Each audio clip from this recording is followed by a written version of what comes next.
not die, but you shall live and declare the works of the Lord in the midst of these storms. Faith against the storms of life.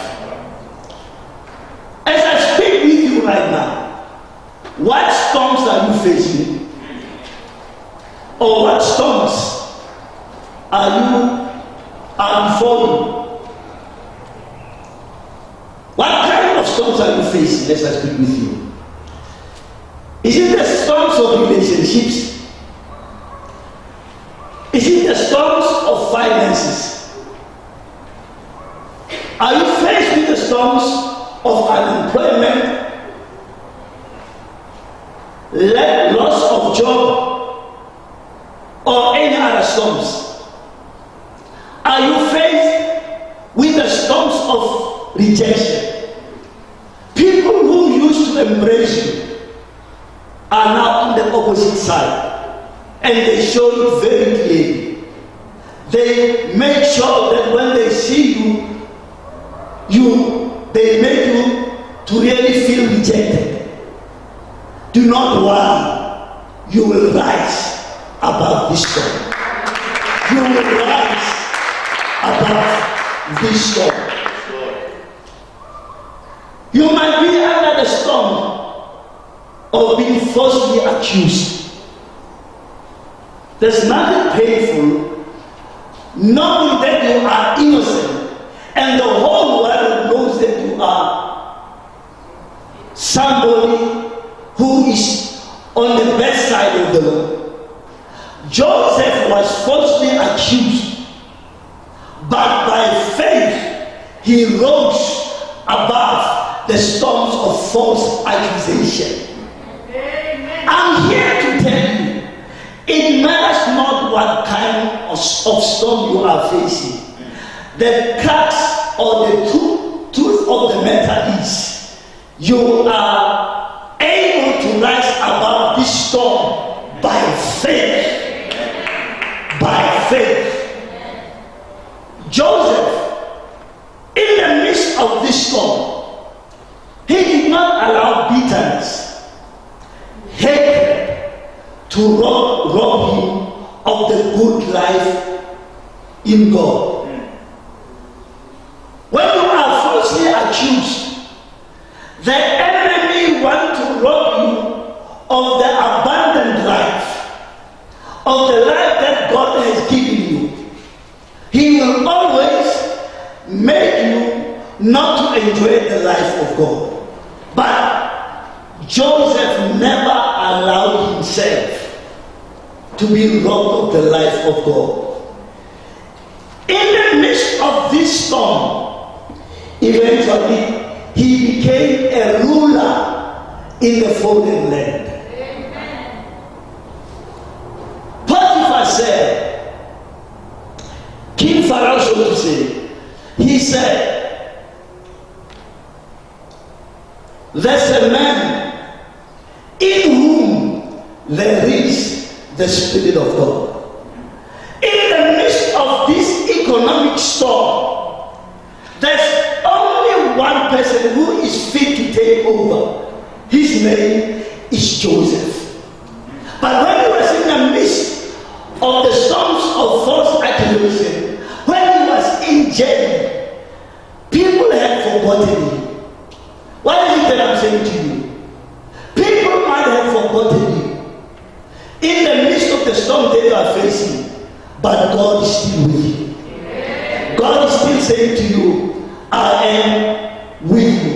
Amen. Praise God. Amen. Yes, I might not know the storm that you are facing, but what I can tell you is this: the God that you serve, the God who saved your life, the God that you love, the God who said to you, He is your keeper, He is your protector. That God said to you, I will never leave you, nor will I forsake you. David says, I was young, but now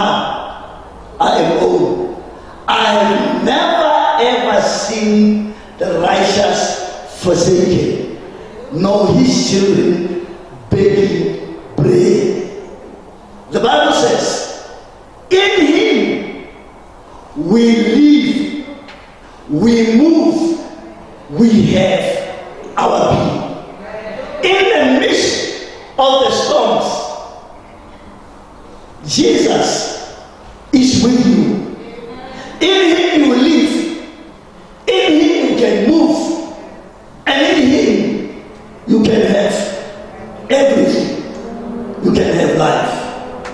God has not changed his mind about you. The Bible says in the book of Psalm chapter number 8, God says his mind is full of you. In other words, any other time God thinks, there are so many things that God thinks about. But what fills the mind of God is you. That's why he says, I have plans for you. I have thoughts for you.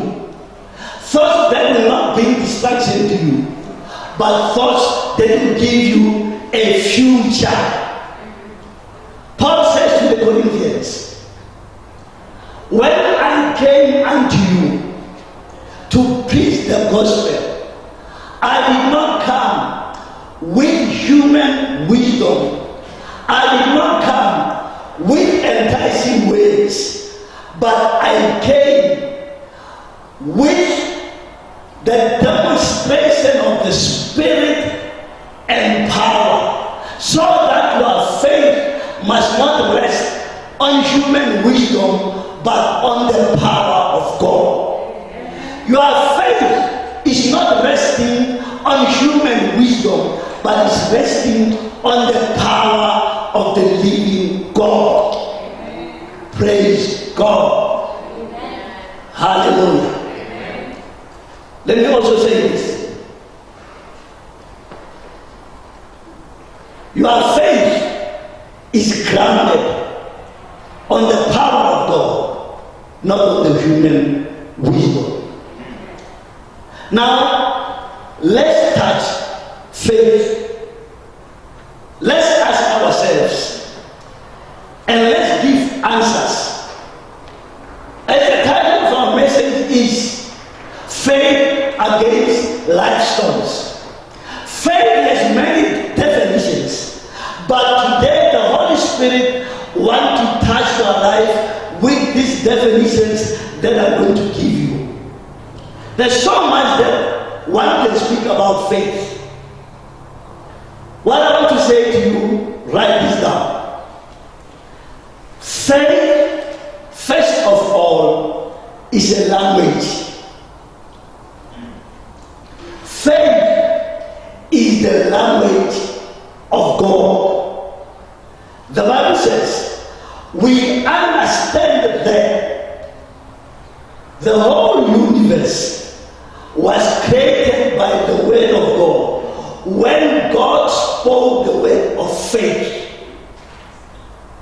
so God had to speak for things to come to pass. God said, by faith, when there was chaos, when there was darkness, God said, light be. God spoke the language of faith. And as the child of God, there's no other language that is given to you except the language of faith. The Bible says, having the spirit of faith, we believe and we speak. The spirit of faith that we have, we don't only believe, but whatever that we believe, we speak it out. Praise God. The language of faith. I want to say to you, do not allow the enemy to steal your language. In the midst of storms, many children of God forget their language. And as long as you forget your language, the world will teach you its language. As long as you forget your language, the enemy will whisper into your ears the language that will confuse you. Do not permit, do not allow the enemy to steal your language. Do not permit any situation or any circumstances to rob you of your language. It is your language. You have to speak it here on earth, and you will also continue to speak it in heaven. The Bible says we have dual citizenship. We are the citizenship of this world, and at the same time, we are the citizens of heaven. So we speak this language, and we will continue to speak it in heaven. Do not allow storms of trials and tribulations, so to say, to stop you speaking this language. In other words, you speak this language out of season and in season. You speak it in the midst of storms and challenges. You speak this language in the midst of fierce opposition. When almost everyone has left you, you continue to speak this language. Because it is the only language that is heard in the court of heaven. Listen to me. Whatever decisions that are made on earth, there's a court in heaven.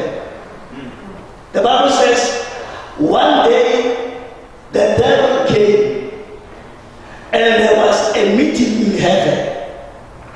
And as the meeting was about to transpire, to begin, so to say, God asked the devil and said, what do you want here? The devil says, I'm here because I'm going up and down there.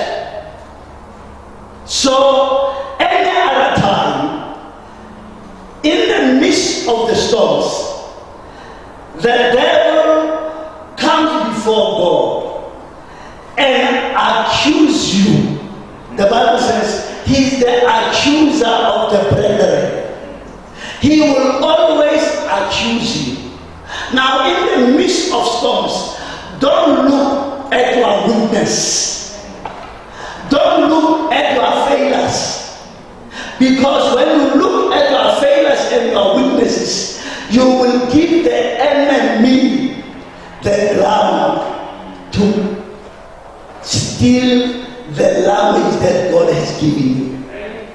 That's why the Bible says, don't give the devil any space. So there's a court of heaven that decide in the midst of storms who is going to win. It matters not how tough the storms are, but as long as you continue to speak the language of God, which is faith, you are a winner. Praise God. Hallelujah. When almost everyone seems to be against you, you speak it anyway. You speak it anyhow. In other words, you speak this language until the storms give way. You do not tell this language because of what you see. Circumstances must not dictate unto you.